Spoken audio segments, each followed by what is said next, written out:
Well, there you go. Is climate change a scam?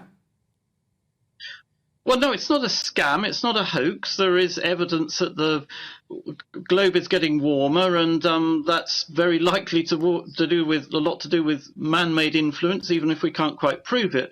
But what we do have is a hysteria around climate change now, where I keep reading that we're heading for an unlivable Earth when we get to 1.5% Celsius above pre-industrial level temperatures. Well, we're about to 1.1 now, and the parts of the world already 1.5% Celsius above the levels that were in the mid-19th century, and the world hasn't come to an end. I keep seeing, what's it, John Kerry, the US climate envoy, keeps going around saying that 10 million people a year are being killed by the heat. That's complete rubbish.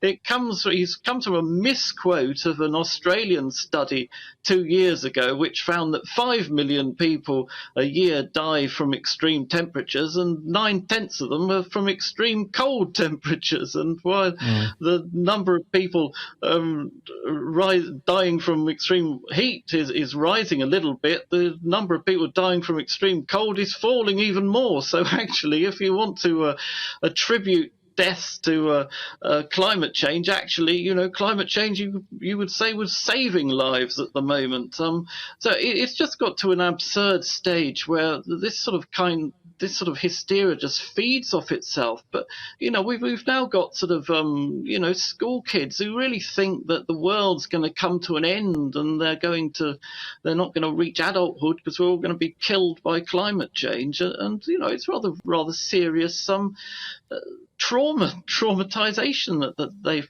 gone through. And so no, climate change is real, but it's not the sort of threat to humans which is made out to be by so many people. Although perhaps, Ross, some would argue it will be eventually. Why should we wait around? The cost of dealing with a crisis will be far higher if we ignore it. It's very clear that the majority of mainstream scientists do believe there's a problem and believe we need net zero. How can that many people be wrong?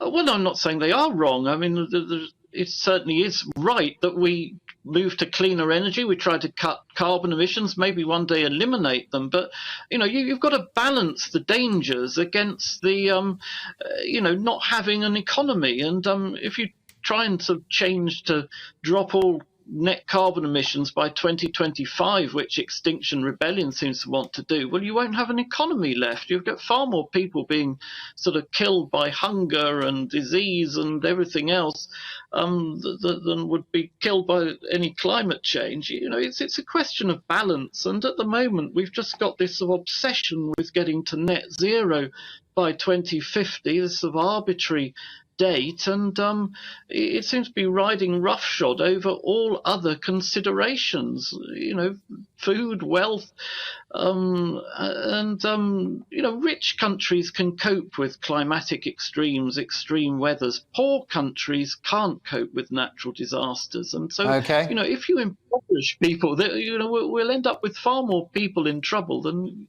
we will otherwise.